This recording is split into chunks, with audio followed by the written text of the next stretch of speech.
पर राजनीतिक भेदभाव के आरोप लगे। नगर में भी कांग्रेस के भी टुकड़े हो सकते हैं या ऐसा करने के बाद उनमें अभिमान आ गया। अधिकारियों को एक लताड़ लगाने का वीडियो भी आया था, तो परिवारवाद और ठग होने का आरोप लगाते हैं। इस पर आप क्या कहेंगे?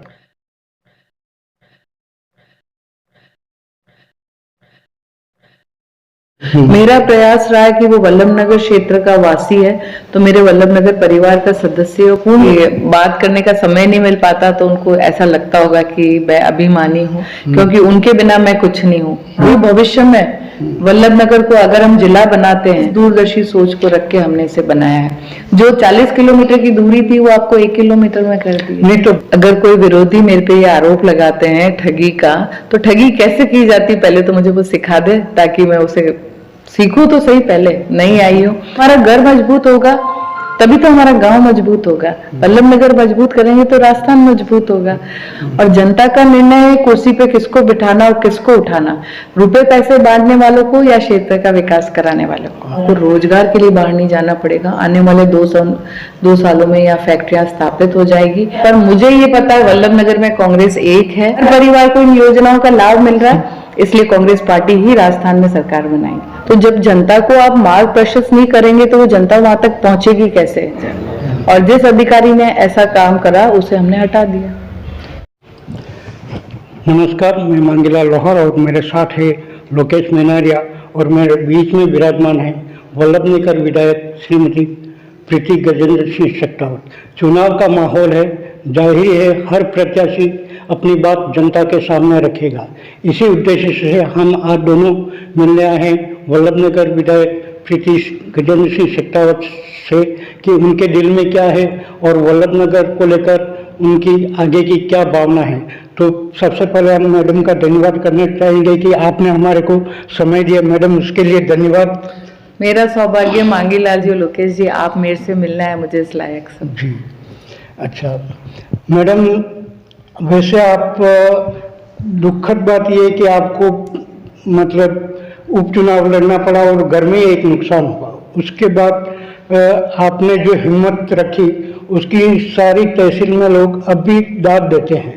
लेकिन इसके बावजूद पहला सवाल ये है मेरा आपसे कि काम को लेकर आप पर राजनीतिक भेदभाव के आरोप लगते हैं। मांगीलाल जी, काम को लेकर अगर कोई राजनीतिक भेदभाव है तो आज वल्लभनगर की इगोत्तर पंचायत, तीनों नगर पालिका में इतना कार्य हुआ है।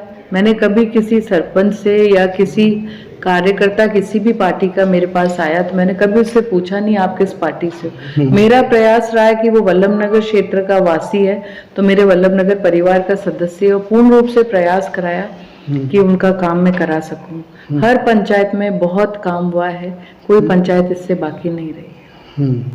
आपके ही कुछ समर्थक और कांग्रेस कार्यकर्ता अंदर ही अंदर बात करते हैं कि मैडम पहले मिलनसार थी लेकिन विधायक बनने के बाद उनमें अभिमान आ गया है। ऐसा नहीं है, पहले मैं नई सबके बीच में आई थी, आज भी वही है। रात को मैं अपने सब कांग्रेस परिवार के भाइयों से बैठ के चर्चा करती हूँ। काम का प्रेशर होता है तो कभी बात करने का समय नहीं मिल पाता तो उनको ऐसा लगता होगा कि मैं अभिमानी हूँ। पर मेरा प्रयास यही रहता है पूरे कुटुंब को साथ लेके चलने का, क्योंकि उनके बिना मैं कुछ नहीं हूँ। वो है तो मैं हूँ और उनकी वजह से मुझे ये पद मिला। बात वल्लभनगर विधानसभा की करते हैं तो यहाँ भाजपा में 3 टुकड़े बताए जा रहे हैं और है, लेकिन कांग्रेस सब एकता के सूत्र में है। लेकिन अभी जो कुछ मीडिया रिपोर्टों के मुताबिक कोई अलग से चुनाव लड़ने की बात कर रहे हैं, तो क्या ये माने कि वल्लभनगर में भी कांग्रेस के भी टुकड़े हो सकते हैं या ऐसा क्या आपको लगता है? कोई क्या कह रहा है इसका मुझे नहीं पता है, पर मुझे ये पता है वल्लभनगर में कांग्रेस एक है और हम सब मिलके एक जाजम पे बैठते हैं। टिकट की घोषणा तक की देरी होती है, हर व्यक्ति प्रयास करता है। लोकतंत्र है कि हर व्यक्ति चाहेगा उसे टिकट मिले और जिससे भी टिकट मिलेगा हमारा दायित्व है हम कांग्रेस पार्टी को मजबूत करेंगे। और निश्चित रूप से इस विधानसभा चुनाव में जो राजस्थान सरकार की लोक कल्याणकारी योजनाएं हैं, जिनकी वजह से राजस्थान को, जो आप पहले प्रश्न किया गया था भेदभाव करते तो क्या सिर्फ कांग्रेस लोगों को हम लोग क्या पेंशन दे रहे थे? क्या सिर्फ कांग्रेस पार्टी के जो वोटर्स हैं क्या हम उन्हीं को अन्नपूर्णा फूड पैकेट दे रहे हैं? क्या उन्हीं को सिलेंडर दे रहे हैं? क्या उन्हीं को चिरंजीवी दे रहे हैं? तो भेदभाव कहाँ से हुआ? पूरे राजस्थान के हर परिवार को इन योजनाओं का लाभ मिल रहा है इसलिए कांग्रेस पार्टी ही राजस्थान में सरकार बनाएगी। हाँ। अच्छा, आपने पिछले अपने कार्यकाल में जो कार्य करवाए थे उसमें बिंडर पंचायत समिति के भवन को लेकर एक लोगों में है कि मतलब वल्लभनगर रिहायशी क्षेत्र से काफी दूर बनवाया आपने। भिंडर का नहीं, वो वल्लभनगर का। हाँ, वल्लभनगर का। वल्लभनगर का वल्लभनगर पंचायत समिति के लिए पहले लोगों को भिंडर आना पड़ता था। आज उनको वहां पे पास में बनवा दिया है, 1 या 1.5 किलोमीटर की दूरी है। इसकी दूरदर्शी सोच रख के बनवाया, क्योंकि हमें एरिया बड़ा चाहिए था और बड़ा एरिया हमें थोड़ा आउटस्कर्ट्स में ही जाके मिलेगा। साथ ही भविष्य में वल्लभनगर को अगर हम जिला बनाते हैं तो हमारे पास सारे एरिया और गवर्नमेंट बिल्डिंग्स बड़ी बड़ी होनी चाहिए। इस दूरदर्शी सोच को रख के हमने इसे बनाया है। जो 40 किलोमीटर की दूरी थी वो आपको 1 किलोमीटर में कर दी। नहीं तो भविष्य में कुछ ऐसे आसार लगते हैं कि बिंडर जिला घोषित हो सकता है? मैं वर्तमान में जीती हूँ, भविष्य की बात भविष्य में करेंगे। अच्छा, जनता और विरोधियों का यह भी कहना है कि अधिकारियों पर मॉनिटरिंग नहीं थी और लोगों के काम में कुछ अड़चनें आई थी।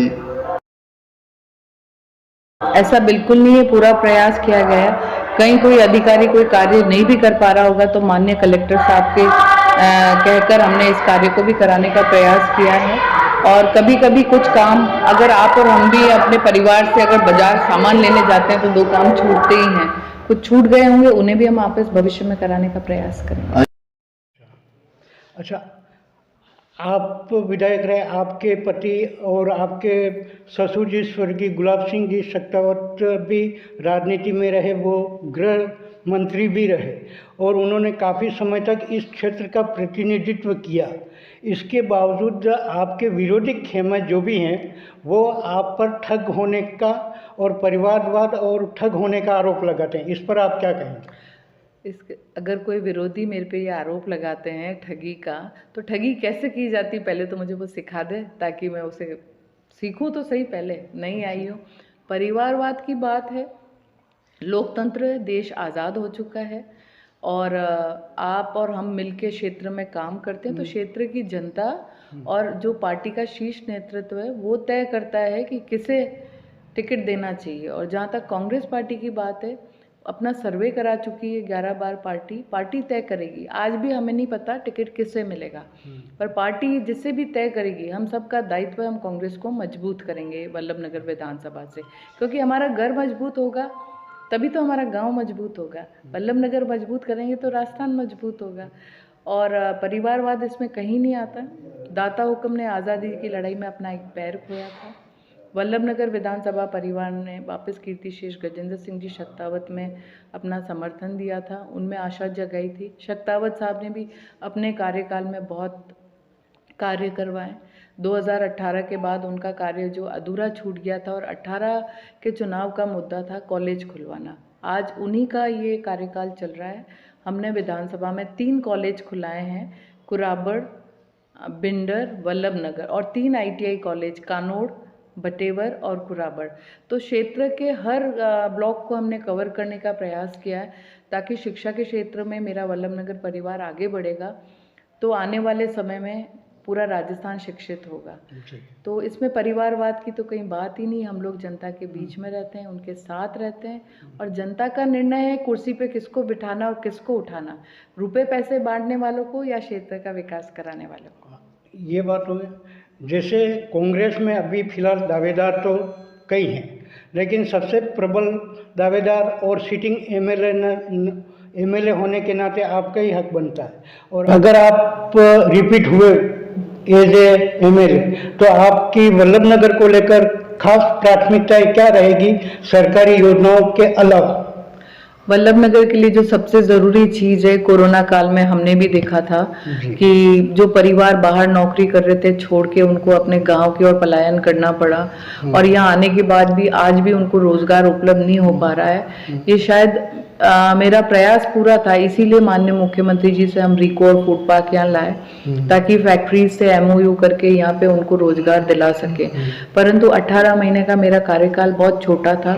हम उस चीज को यहाँ लाए, उसको स्थापित कर दिया है, पर उसे वापस तैयार करने का जो समय है वो चाहिए। तो आने वाले भविष्य में विधानसभा के युवाओं को रोजगार के लिए बाहर नहीं जाना पड़ेगा। आने वाले 2 सालों में यहाँ फैक्ट्रियाँ स्थापित हो जाएगी और उन फैक्ट्रियों में अगर टेक्निकली किसी को लाएं वो बाहर से तो ला सकते हैं, परंतु बाकी यहाँ के युवाओं को रोजगार दिया जाए। अच्छा, ऐसे कौन कौन से क्षेत्र आपको उचित लगते हैं जहाँ मतलब फैक्ट्रियां या रोजगार के संसाधन उपलब्ध होने चाहिए? पूरी वल्लभनगर क्षेत्र बहुत बड़ा है। पूरा वल्लभनगर क्षेत्र बहुत बड़ा है। वल्लभनगर में हमारे मीठा नीम में रिको घोषित हो चुका है, उसकी कनेक्टिविटी कुराबड़ से भी है, वल्लभनगर से भी है और बिंडर से भी है, बटेवर रोड जाती है जो, तो कनेक्टिव एरिया है, तो वहाँ पे कार्य कर सकते हैं। और वापस कुराबड़, कानोड़ और बिंडर वाला एरिया लेते हैं तो यहाँ पे हमारे पास वाणिया तलाई में फूड पार्क की घोषणा, तो यहाँ पे भी जल्दी फैक्ट्रियां लगेंगी। एक बिल्डर में अधिकारियों को एक लताड़ लगाने का वीडियो भी आया था, तो हो सकता है क्या वो भी काम को उनका सही नहीं तरीका से हो रहा होगा, इसलिए आपने उनको कोई फटकार लगाई होगी, हो सकता है। उस समय राहत कैंप की योजना थी, पहला दिन था, अधिकारियों ने हमें कहा था कि आप Mahatma Gandhi English medium school में आपको वहां पे आके इसका उद्घाटन करके वहां के वार्ड से चालू करेंगे, वार्ड नंबर 1 से, जबकि उन लोगों ने, क्योंकि नगर पालिका हमारी नहीं और नगर पालिका क्षेत्र का काम था, उन्होंने तैयारी नगर पालिका के अंदर जो गार्डन बना हुआ है उसमें करी, बाहर कोई बोर्ड बैनर राहत कैंप का नहीं था। सरकार की योजना है, राहत की योजना है, तो क्षेत्र में उसका कोई प्रचार प्रसार नहीं किया गया, कोई बोर्ड नहीं लगाया गया, मात्र ये लिख दिया बिंडर नगर पालिका आपका स्वागत करती है, जबकि ये राज्य सरकार की योजना थी, जनता के लिए थी। तो जब जनता को आप मार्ग प्रशस्त नहीं करेंगे तो वो जनता वहां तक पहुंचेगी कैसे? इसके लिए मैंने उन्हें बोला था कि आपको, जब आपने सबको टाइम वहां दिया, यहाँ 150 लोग इकट्ठे थे, तो आप नगर पालिका के अंदर 12:30 बजे तक क्या कर रहे थे? आपका दायित्व था, सरकार ने इसके लिए बजट भी दिया था, तो 2 दिन पहले राहत कैंप के पोस्टर्स, बैनर्स लग जाने चाहिए थे। मतलब ये कि लोगों को पूरी जानकारी नहीं थी तो कैसे वो आएंगे, इसलिए जानकारी उनको करानी देना चाहिए, और जिस अधिकारी ने ऐसा काम करा उसे हमने हटा दिया। अच्छा, ऐसा कौन सा काम है जो आप दिल से करना चाहती थी लेकिन वो इस कार्यकाल में पूरा नहीं हो पाया? दिल से करने वाला जो काम था, एक महिला होने के नाते, वो था कि हर गांव में महिला स्नान घर, और जो हमारा प्रोजेक्ट था उसकी हमने कैलकुलेशन निकाली तो 10 से 12 लाख रुपए एक महिला स्नान घर बनने में लगते हैं। इतने फंड की मैं उपलब्धता नहीं करा पाई इतने कम समय में, फिर भी 18 महीने में हमने 18 महिला स्नान घर तो बनाए हैं, परंतु हर फले डाणी में बनाने के लिए कुछ समय चाहिए। हर कार्य को करने के लिए, चाहे आप किसी कक्षा में भी पढ़ते हैं, उस कक्षा को पास करने के लिए भी आपको 12 महीने का समय चाहिए, तो मुझे आने वाले समय में चाहिए, क्योंकि महिलाएं बहुत असहज महसूस करती, परिवार में कोई मौत हो जाती है, आज का वो परिवेश नहीं रहा है कि वो खुले में जाए ना आए, तो उनके लिए महिला स्नान घर मेरा पहली प्राथमिकता है, वो दिल से बिना किसी राजनीति करे हुए। अच्छा अच्छा, इसके अलावा महिलाओं के अलावा और कुछ युवाओं के लिए? आपको बताया अभी फैक्ट्रीज आ रही। फैक्ट्रीज। थैंक यू मैडम, धन्यवाद, आपने मेरे को समय दिया। धन्यवाद मैडम।